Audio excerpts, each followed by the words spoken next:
A pigtail, MTV Awards, adoring fans, a sense of rhythm and style best describes Hariharan, singer par excellence.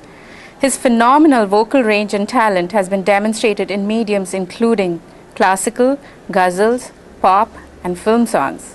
It was the English pop group Colonial Cousins, referred to as the English band with the Indian soul, that catapulted Hariharan to fame and instant recognition. Welcome to In Dialogue, Mr. Hariharan. Hi.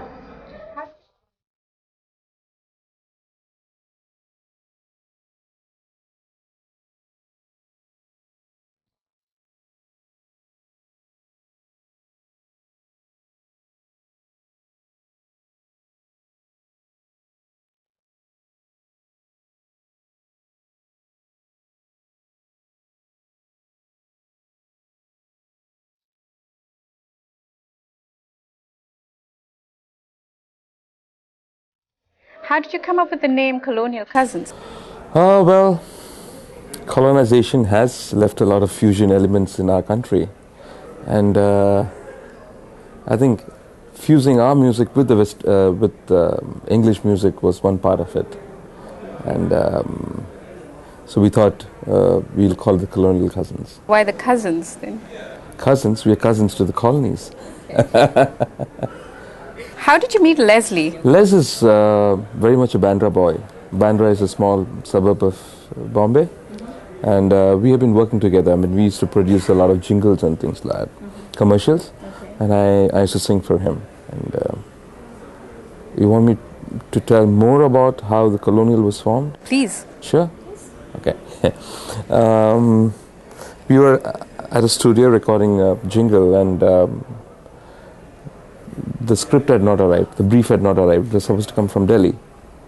So we didn't know what to do with ourselves. 1 hour, 2 hour, 3 hours. And Leslie, being a musician, he started playing something on his guitar, and progressions, chords, you know. And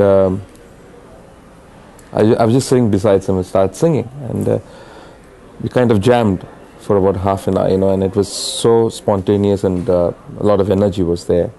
And in fact, that was the day we thought that we could do music together, because basically, I mean, I'm a singer and I do my own music in the world of ghazals, basically, and I've never thought that I would work with somebody else in music, you know, creating music. Right. So it was very new to me. It was very new to Leslie also, because he has been a producer all his life, right, working individually. But when we thought this energy was there between us, and we said, why not? That was 92. We formed the band by 92. 94, we recorded our first album. 96, we released it. April 3rd, 1996, was it? Yep, absolutely. On your birthday. That's right.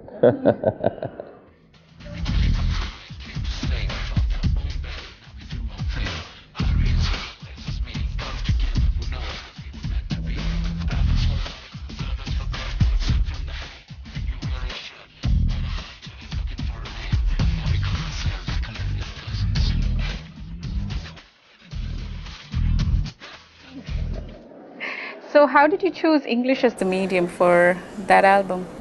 No, it was not only English. It was there was Telugu, there was Tamil, there was Hindi, there was Rajasthani. Right. But the songs were basically a combination of languages. Okay. The basis was English, basically. You've incorporated some classical music also into the album. A lot of them, lot of authentic classical, what do you call it, bandish, Okay. and rags and things like that. So there's a lot of culture in Colonial Cousins. So who were did you play with some known classical musicians? No, we are talking of repertoire. Repertoire, okay. Musicians are different, but what repertoire we choose was like Tyagaraja Kriti, or you know, Krishna Ni Begane Baro, which is a very strong part of our culture. And we had in the first album we had Vishwa Mohan Bhatt playing for us, and the second album we had Srinivasan, mandolin Srinivasan. Yeah, he played, and Biju Maharaj was there. So it depends on what the song demands, you know, and then we kind of kissed people.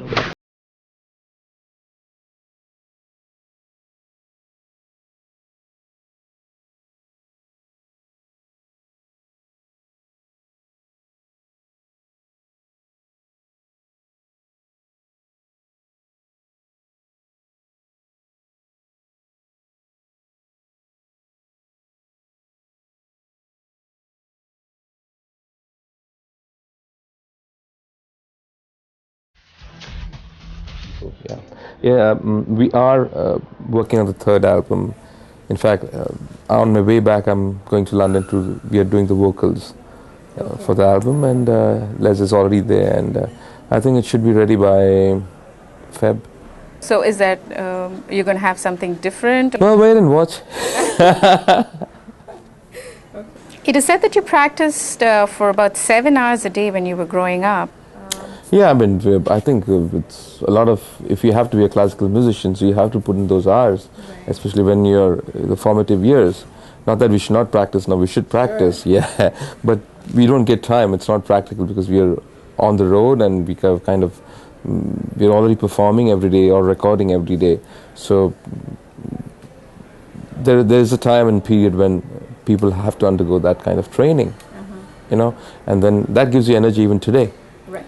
And what happens is even today, when you get a break of over a week or so, you just charge your battery, you know, just go into Riyaz in the sense of about 5-6 hours a day, which is very important to do periodically, you know. Right. Yeah. Your parents were both musically oriented, but they were more classical. They are into Carnatic classical. How did you get into ghazals? Ghazals, yeah.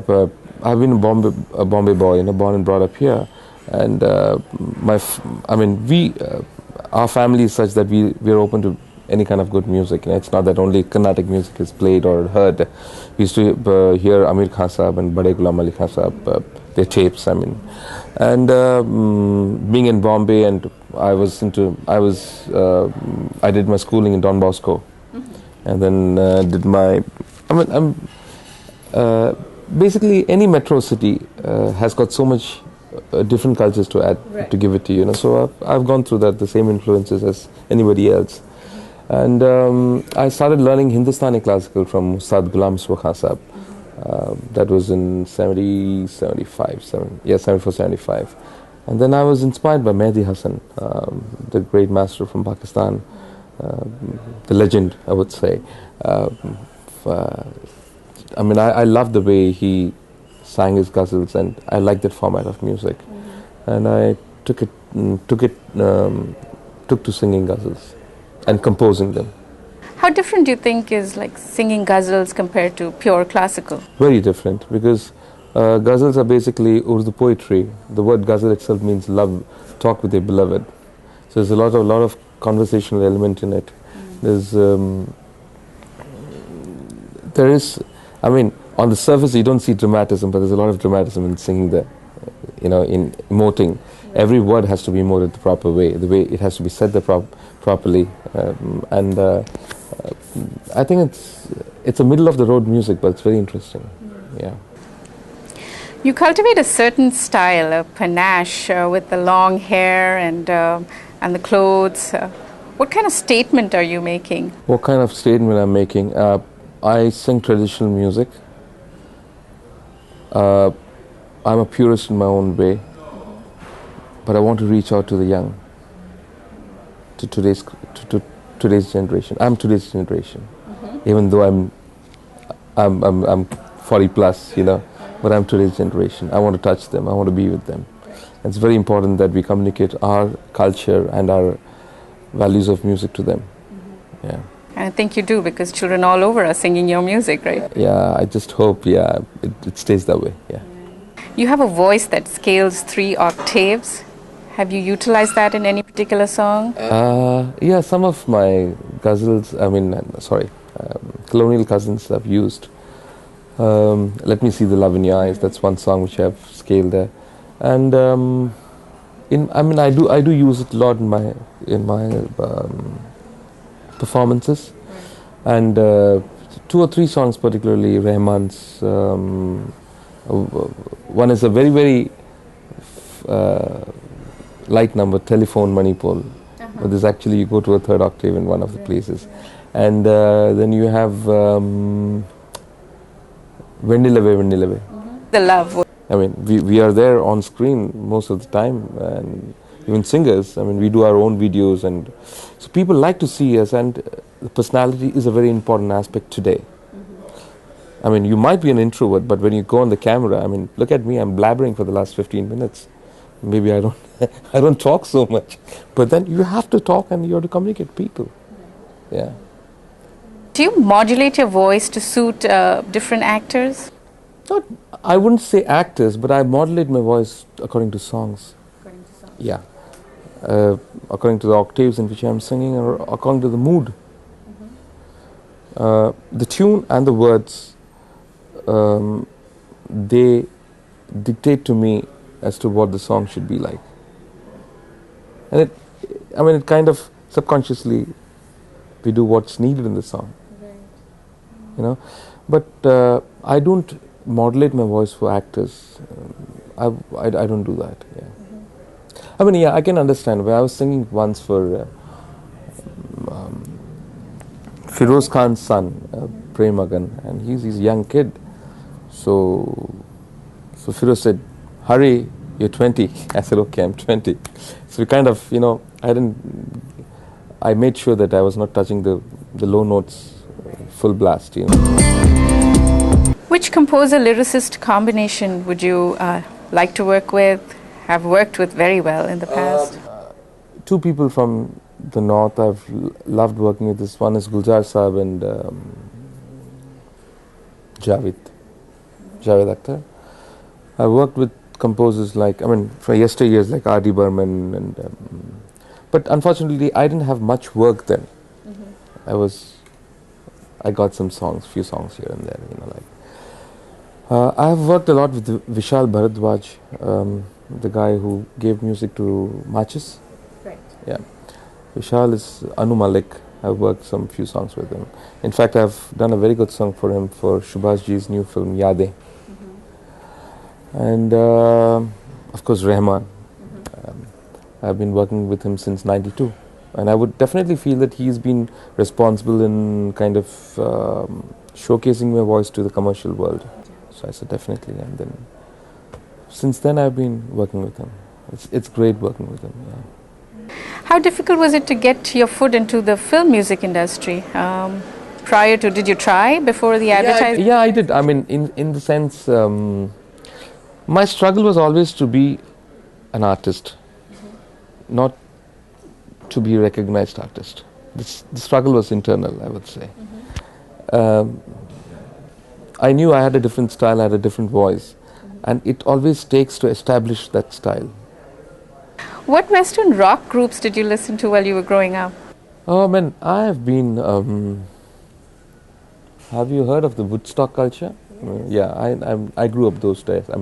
I used to kind of vibe to those kind of music, and who doesn't like Beatles and ABBA, and Right. But more pleasant type than my kids listen to heavy metal and all that. Oh, do they? Oh yeah, man. It is said that behind every successful man there is a woman. Tell us how your wife contributed to your success. Well, she kind of manages my agenda, and she also produces my Tamil shows. Yeah, I do a lot of individual Tamil shows where I have about 30 people traveling with me, and she takes care of everything, right from the lights to technical set up the stage, costumes, and everything. So, and she's been a great help, definitely. With the Tamil shows, what kind of show is it? Well, in fact, I might be hitting town very soon with my Tamil shows. Oh, okay. Yeah. Now, December, I'm doing 2 shows in Toronto, and propose to come to this part of the world also. Yeah. What kind of career would you foresee for your kids? For my kids? Yeah. My elder one is into sports. He's a compulsive cricketer. He goes to practice every day, and he plays for his school and things like that. He loves to sing, but he's too defocused, I would say, at the time. He comes and sits and spends some time with me also, sometimes learning music, and I don't know, and he wants to take up computers and things like that. So he's in the 9th. Yeah. So within a year or 2, we would know what he's into and what he's up to. And my little one is as mad as me. So he wants to be an actor. He's about 8 years old. Oh. And I don't know. Let's see. Let's wait and watch. Do you surf the web? No, I don't. Oh. How about email? No. No? No, no, no, no. There are a lot of websites dedicated to you. I know. I go through them, but I don't have the patience to sit on the web. Yeah. So you haven't ever given a chat? I have, especially when we are promoting an album or things like that. Through my website also, I'll be giving a chat. I mean, I'll be talking to people. Yeah, definitely. But not on a regular basis. You understand? Right. Yeah. I mean, if I need it, then I go into it. So what do you do for fun? For fun, I'm talking to you. Well, I'm a movie buff. I love to watch movies and have a good time, basically. I love football. I'm planning to go for the World Cup in 2002. Right. It's going to happen in Japan, Korea. Yeah, take a small bag and vamoose for a month. What personality trait do you attribute to your success? Determination, willpower? No, I would just say determination, definitely. And I've never had stage fright, right from my childhood. Yeah, I've never had. And I come alive when I see people. When I basically have this theory that more the people and more receptive they are, when I get the energy from them, assimilate it and throw it back at them. That's a game. So I could do it when I was not popular, and why not? I can do it better when I'm popular, because they give me more energy. That's very interesting. See, when you're popular, you go to the stage and they're already giving the vibes to you, the positive vibes, and then you just got to let your adrenaline flow. Lastly, how would you like history to remember you? History to remember me as a musician, as a good musician, and I would love them to remember me that I gave the people who listen to my music moments of happiness, definitely, and enriched their life in a small way, and made life meaningful to them. That's it. Thank you very much, Mr. Hariharan. Pleasure.